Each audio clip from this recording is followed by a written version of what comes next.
he be able with 10,000 to meet him that cometh against him with 20,000, or else, while the other is yet a great way off, he sendeth an ambassage and desireth conditions of peace. So likewise, whosoever he be of you that forsaketh not all that he hath, he cannot be my disciple.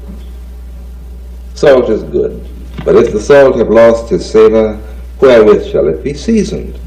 It is neither fit for the land, nor yet for the dunghill, but men cast it out. He that hath ears, let him hear. He that hath ears, let him hear. Now, if this is your first Sunday here in a couple weeks, number one, you're probably wondering, what the heck was that? And if that was the feel you had right away, then the second follow-up is like, what have I gotten myself into? And, you know, I'm the leader here, and I actually ask that question of myself often. So if that's your second question, that's good. You're in good company. The first question, though, I can help you out with. That was a recording of Howard Thurman in 1951 when he first delivered this sermon that I'm about to deliver to us in just a few minutes.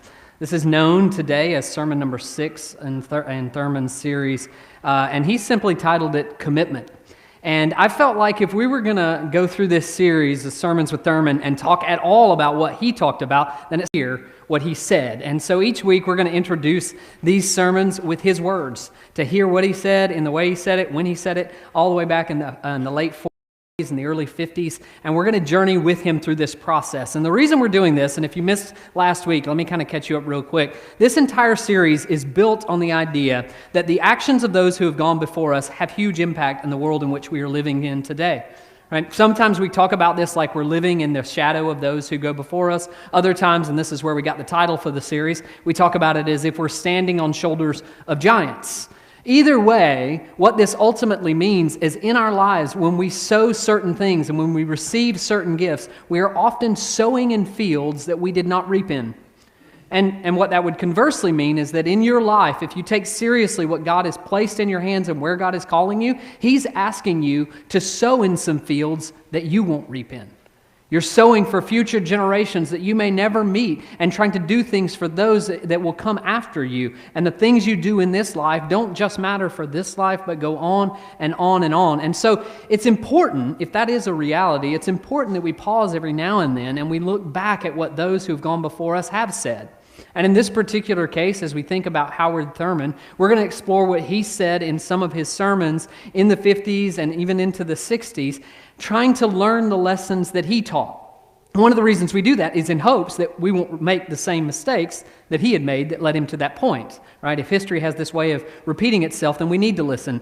And simply put today, as simple as his title was, commitment, that's what we're talking about today. What is commitment? After all, right? What does commitment look like? What does commitment feel like? What does it mean to be committed? And more than that, how are we going to know as a people that we are committed? How will we see it when it's right in front of us as we're going through this? And, you know, whenever I hear that word, and maybe you're the same way, there's little images that come to mind, but as soon as I hear commitment, one of the first images that come to mind for me is marriage, right? And as a pastor and a leader, I always get the front row seat in these environments around weddings. Like I'm standing right here and you can't get any closer to the bride and groom than I am. And it's always wonderful, and it's really fun to be on this side where they mess words up and they snicker at one another, and in those awkward moments where the Lord's Prayer is being saying, like, who do I look at? What do I do? You know, it's always really fun to be in those spaces. But one of the most entertaining things for me as a pastor, and I've said this before, is always standing up there looking at the young couple as they repeat after me saying their vows and going, you really have no idea what you're committing to, do you? You have absolutely no idea what you're getting into. And if you're married and you're sitting in the room, you know this is true because you're listening to them going, they got no stinking clue what's going on.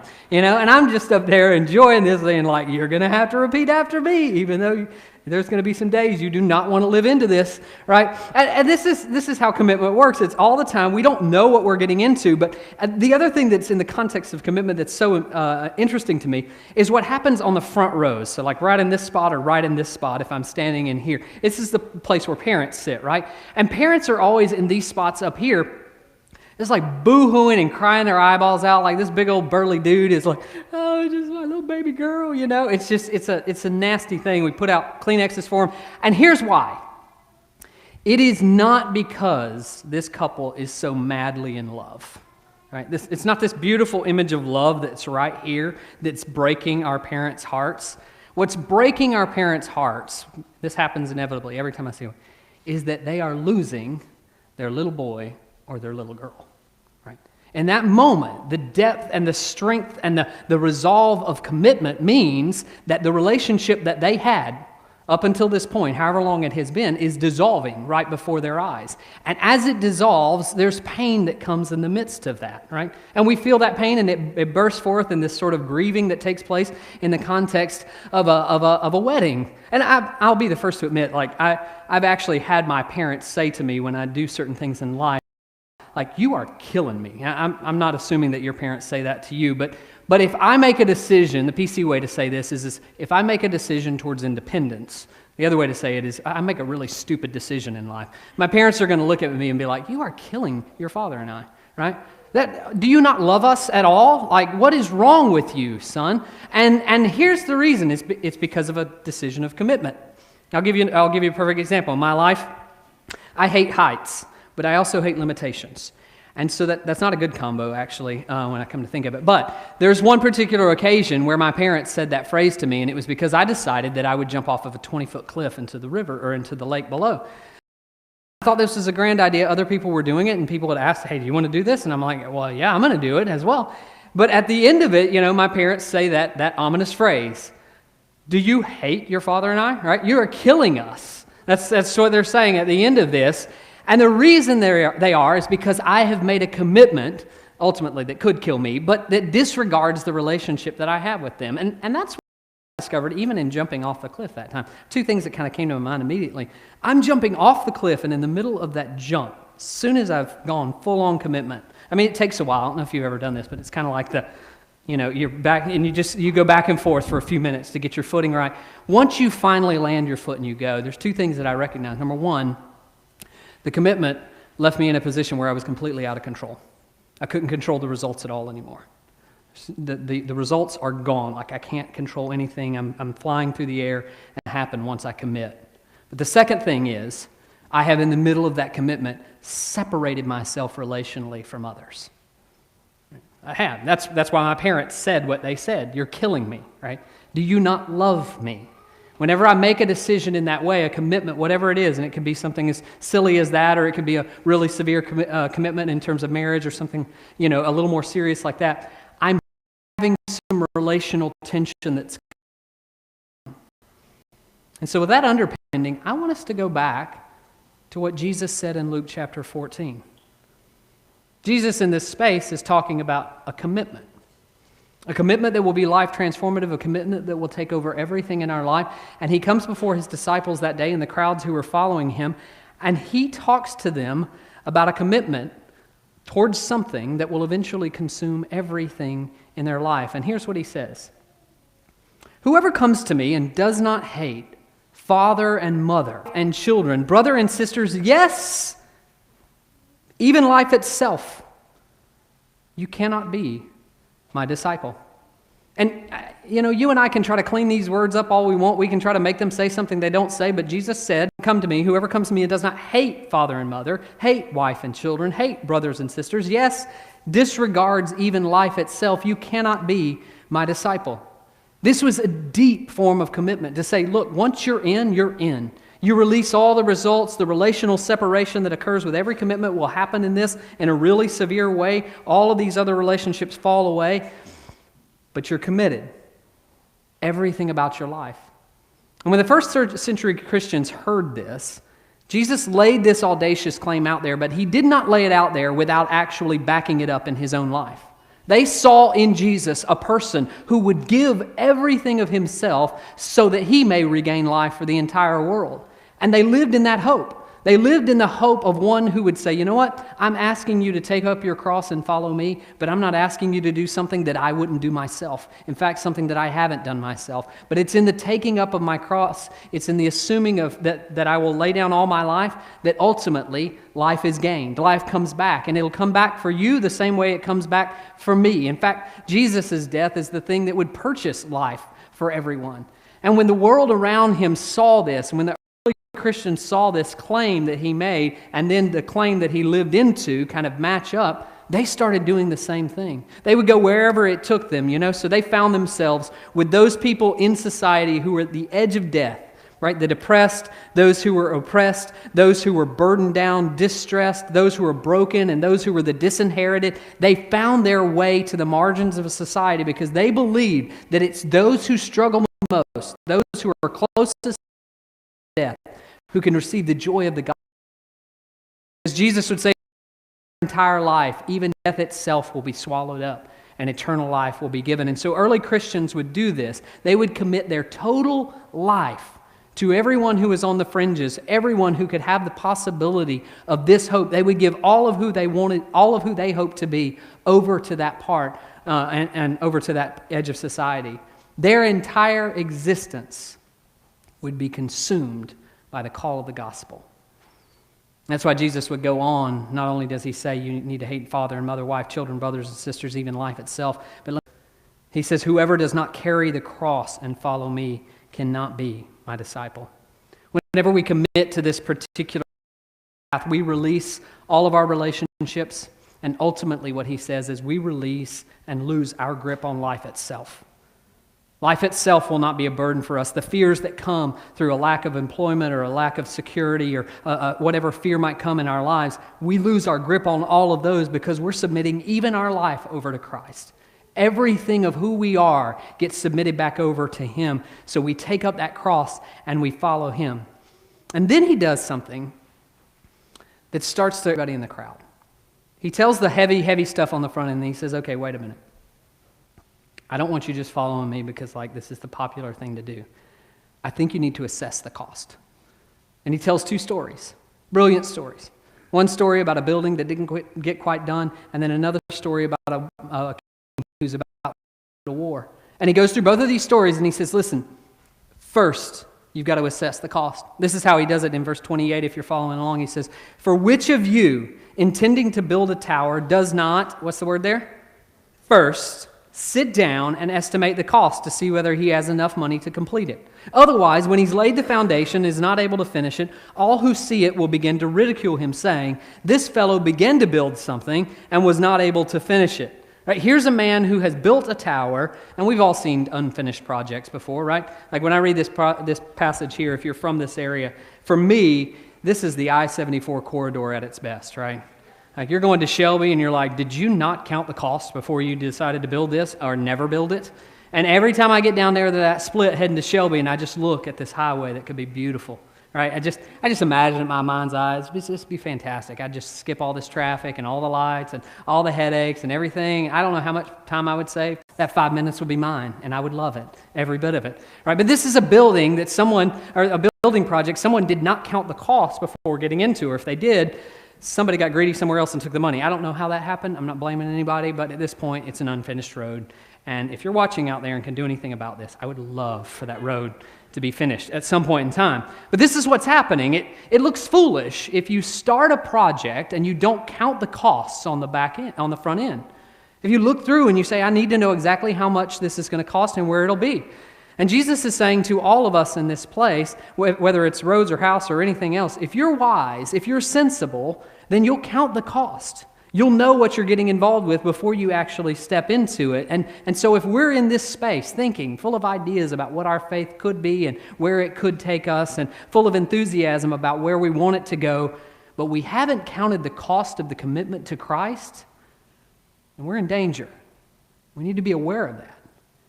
Because soon enough, with all our enthusiasm and all our ideas and all that kind of stuff, if we don't have the commitment to back it up, we're going to burn out and we'll fade away and the project will never be done. And so Jesus says, count the costs first. It's simple. It's that simple. And then he goes into this second story, which just kind of supports the first story, and he tells the story about a king. He says, or what king? A king going to wage war against another king will sit down first. And once he sits down first, he considers whether he's able with 10,000 men to oppose the one who comes against him with 20,000. Right? He does the simple math in this entire equation. And as he does the math, he discovers he's outnumbered 2-1. Right? And any wise person would say, okay, I'm outnumbered 2-1. I need to come up with plan B.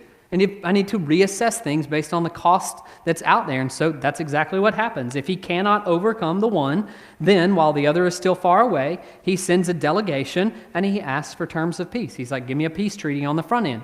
It's simple. He's counted the cost and he's not willing to take the calculated risk. And all the while Jesus is telling the story, everyone's sitting out there and he's going, you need to count the cost.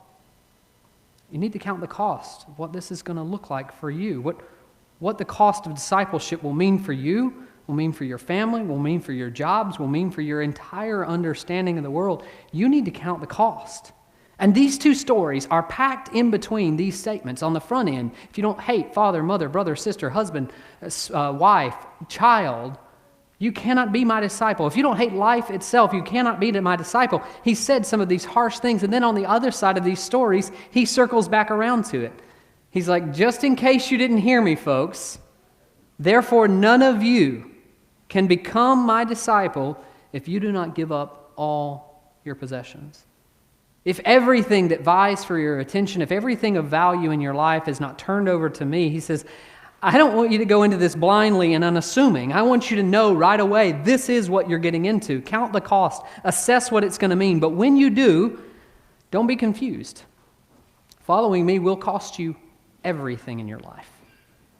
All of your hopes and dreams and ideals about how you can live your life, all of your engagements in society and your connections with government and everything that you do, it's going to cost you everything in your life. If you do not hate mother, father, hate all these people, then you have competing alliances. No. What is this? Hate? How could I hate all these primary relationships, these who are closest to me? Jesus is saying, in your life, if you've got these competing alliances, these things that pull for your attention, whether it be father or mother or son or daughter, or whatever it is, then you start to get fragmented in life. A little piece of you goes over here, and a little piece of you goes over here, and a little piece of you goes over here, and you're trying all the while to maintain this cohesive whole in your life, but there's nothing cohesive and whole that pulls you together. And so you feel in your life with all of these things that could be really good and good commitments and relationships that you should have, you feel pulled apart. You feel the weight of competing alliances. You feel what it means to live a fragmented life. And Jesus is not here speaking lightly of relationships. Jesus has come to restore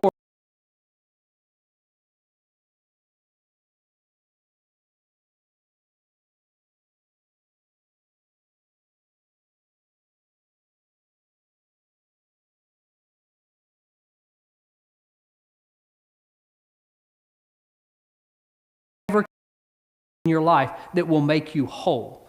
Not with a parent, not with a spouse, not with children. None of these relationships make you whole. And I would take this even a step further, even though he used primary relationships. There's no thing in your life, a calling that you feel committed to, a passion that you have, a job that you're in the middle of, a career path that you're pursuing. None of these things will ever fulfill you. They'll never make you whole. And Jesus just calls that for what it is. If you in your life are committed to those things and not to God, here's the reason why. Because all of those things, your stuff, your home, your job, your pathway in life, whatever it is, your dream about the future, those all pass away. Your mother and your father, your children, your brothers and your sisters, all are fleeting in the same way that you are. Your life itself is fleeting. And he says, if you're anchoring yourself in a commitment to something that will soon pass away, then everything will pass away in your life. But if you choose differently, to commit yourself to Christ, to the one who endured death and overcame death through the power of the resurrection, then you have a possibility of reigning with him forever, of a life that goes on and on and on and on. And he says, so if you're going to make the choice about a commitment, here's the choice that you should make. But understand that that choice will put you at odds with everything else in the world. And we feel that, don't we?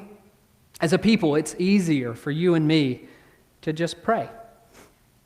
It's easier for you and me to have a faith where we just show up or we designate 1 hour a week to service and say, that got my spiritual bubble kind of checked off. That's an easy reality. But he's saying that's not the reality of commitment to becoming my disciple. That's not what it means to be my disciple. To be my disciple would be a comprehensive takeover of your entire life. It's all-consuming. It's culturally transformative. And this is the life that Christ invites us to. The life that he invites us to takes over your entire life. Every decision that you make, every action you perform, every feeling you feel, every thought you think, it takes over in this comprehensive, all-consuming way, consuming our minds, our bodies, and our hearts or our souls. Right? And it's funny to me as I think about religious expressions, and maybe some of you are in this place too, you think through the different ways that people experience, kind of a religious engagement. I've told you many times, I grew up Pentecostal, so the only way that I knew to connect with God most of my life was through my emotions. Like if I didn't feel God in some way, then it was really hard for me to say I was connected with God. And some of you aren't in that way, like if somebody runs the aisles, you're going to freak out. I get it, it's fine, it's cool, it's fine. But the other way that we connect sometimes is through our minds. It's like if I'm thinking the right thoughts, if I've got that, if I've got my theology right, if I've got everything lined up, then I'm okay, I'm good with God. And then some of us are in neither of those boats. It's like, as long as I'm serving people, right? I'll give out that soup every week at the soup kitchen, or I'll serve somewhere, and I'll give in this way. And we think our religious bubble is checked. And what Christ asks us to think, to reconsider, is not that you've got one of these areas of your life checked off, but that all of these areas of your life checked off. That God, that you is consumed in this way and is taken over in this way. And when we think we've got it right, in some way our passions have to be stirred up. We have to enable our passions to become active in our faith. This is one of those areas where I look back at history and see great movements occurring. And it's not just the intellectuals in a society that create change, but it's the intellectuals who come in contact with those who are passionate, and then those who are action-oriented. And when all three of these people come together, you start to, because there's this right thinking, and there's this right heart, and then there's this right movement that really leads to transformation. And that same thing that happens in society with every great movement can happen inside of you when it comes to your relationship with God, where God gets a hold of your mind, gets a hold of your soul, and gets a hold of your body, and starts to do amazing things in and through you in the world. It's the totality of our being that comes into play here. Please don't misunderstand me. I'm not saying that right thinking is bad, right? And I'm not saying that right feeling is bad. If you want to run up and down the aisles and shout, I'm more power to you, do it. Right? That's great. And I'm not saying that serving soup in a soup kitchen is bad. What I'm saying, and what I think Christ is saying when he calls for commitment, is that all of these things have to be active in our life. That if we fully believe that we're submitting all of our personhood over, then we will submit our minds, our souls, and our bodies back to Christ. We won't separate them off from one another. So as you think this morning, as you think about your commitments, I just want to kind of get real for just a minute. I'm going to get you to get real introspective. I want you to think about all the commitments that are in your life, any dream, any hope, any idea, any future-oriented goal, anything that's in your life. Is there any of these things in your life that is capable of consuming all of who you are? Is there anything in your life that is capable of consuming all of who you are? An even more direct way to kind of ask the same question is, if you stop and evaluate your life, things that are consuming you right now. What are the things that are taking over every part of you and consuming your life in this way? If we take seriously what Jesus teaches and what we see throughout history, then I'm going to bet something is consuming you. Something has taken over your life. Something is directing your life. There is something that you've committed to, and that something, whatever it is that you've committed to, is consuming all of you. Whether you like it or not, it's there. It could be a relationship that you've committed to. It could be a job that you've committed to. It could be a hobby that you've committed to. It could be a dream or a hope or an idea of who you should be in the future, and you're trying to live into that, and it's consuming you over and over again. Whatever it is, what is it that's making an exhaustive demand on your life? What affects you in that way? And I could just hurry right past this and move on, but I don't want to hurry past this. I want us to think about this for just a minute. I want us to evaluate for just a minute, what is it? What's the thing, or perhaps in a lot of our cases this is true, what are the things that are affecting you in this way? What are the things that are consuming you in this way? These multiple commitments that are in your life that are ripping your life slowly apart. Because you've got this commitment over here and this commitment over here, and all of them are pulling you in a different way, and at the end of the day, you're looking at your life and you're going, I don't have any more life to give because I've committed in all these different ways. And if you're here this morning, this is where you are this morning, and you feel the tear, you feel the pull, you feel the fragmentation, Jesus' words they're heavy. They're really heavy. They're heavy because Jesus ultimately wants to create some room in your life to step in and bring cohesion to all the areas that are fragmented. And Jesus wants to come in and he's going to offer these harsh words up front, like pulling a Band-Aid off really quickly, right? But he's doing it so that he can ultimately bring cohesion to all the fragmentary pieces of your life. All the pieces that have gone over here, gone to your relationship, or gone to your job, or gone to your hopes and dreams about your future, whatever it may be. And in this one space where he's asking for your commitment, he's saying, I want to bring all of these pieces back together. I want to bring them all back together into one. And if I can pull them back into one, I can start to make meaning out of everything. Yes, Jesus, and this is the audacious claim that he makes. He claims that he can bring everything back together and give life to all, but his claim is matched by his life. His claim is matched by one who would lay down everything to bring life to all. And that's the faith that we can have. That's the total commitment of our being, and that's why this demand is so high. It calls for a complete surrender. It calls us a complete laying down of all of who we hope to be so that he can make us whole. And that's ultimately what happens. Life wholly. He wants to pull back that unity. And so when you and I finally make this commitment, we will find that single thing that is able to pull us together again, to draw us into a cohesive unity, to pull all the fragments of our pieces of our lives back together and give us life. And so as you think about your life, and you think about the commitments, and you think about where you are today,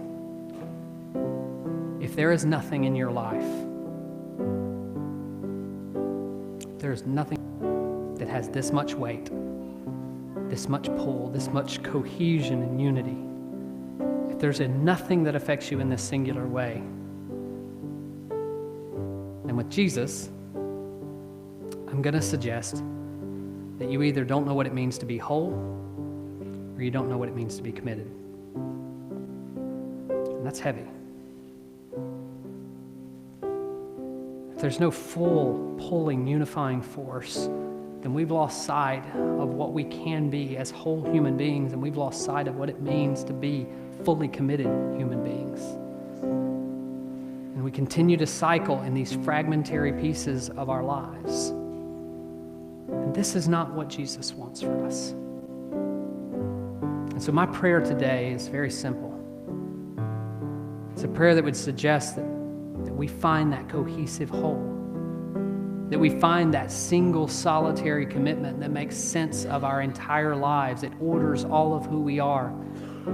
And yes, it will cause some disruption with all the other relationships that we have in the world, but hopefully what it will do is start to bring all of those relationships into cohesive unity, not fragmented, torn apart, competing ideas of what it means to love and how we can show love. But we find a single unifying focus. And today is this special day where we talk about a special group of people who have chosen to commit themselves wholly to the life of this local community of faith. And as I close today, this sermon goes to all of us, but for those of you who are in the room who are leaders, as you step into this role, and for those of you who are in the first service, I know you heard me say this morning, but you're stepping into a position where God is calling you out front to display your commitment to a unified whole in following Christ. Sometimes we get this confused. Sometimes we think that leadership means we step up and we handle all the affairs of the church and the business of the church and the visioning of the church, and those are important realities. But here's the truth. Leaders throughout religious history, throughout Christian history, have been those people who are models of what it means to be religious people. And so you get to wear your commitment on your sleeve. You get to wear it out front for everybody else to see, and you get to show us what it is to struggle with that commitment and what it is to succeed with that commitment. You get to demonstrate for all of us what it means to find a cohesive whole. And this morning, that's the weight that goes on you, that you have chosen to commit yourself to this path and this life, and you will lead us in that way. But as I said in the first service, you don't do it alone. And we are here to support you. And that's why we're gonna pray over our leaders to conclude. What I have to have is some of you, in just a minute, I'm not going to do it yet. Some of you are going to have to come and lay hands on Becky right here if you're going to keep playing. If you want to stop playing and come down here, that's your prerogative too. But we're going to pray over our leaders. Because when they lead out front, when God calls them to lead out front in the way that He is, and they don't lead alone, and the same commitment that rests on their shoulders rests on our shoulders. And we want to, from the very beginning, to give them our support and our love and our prayers. And so what I'm going to do is just call out by name so you can hear them in the back later. But these are our leaders and those who are here in this second service. I know somewhere in the first who aren't here, but if you're here in this service, you'll stand. I've already said Becky is over here to my left. This is our chairperson. Richard Burns is one of our members. Hunter Parker, W.D. Hutchins, Zach Edwards, Amy Wilkie, David Beam, Jim Hamrick, Jennifer Jones, Amy Cochran, Tim Davis, Travis Smith, Anita Burns, and Aaron Burleson. What is it with you leaders in this side of the city? The exact same thing happened in the first service. Every leader was on this side. This is a holy side over here, I guess. You just have to get over here if you want to be a leader. That's the bottom line. Here's what I'm going to ask you to do. There's so many over here this time. Leaders, could you some of you just step into the aisle here? Actually, why don't most of you just step to the aisle here if you don't mind? And then what I'm going to ask us as a congregation to do is rise and come the aisle. Find your way as quick as aisles. I just want you to find one of them that you can lay your hands on as we finish service. Thank you. Thank you, guys.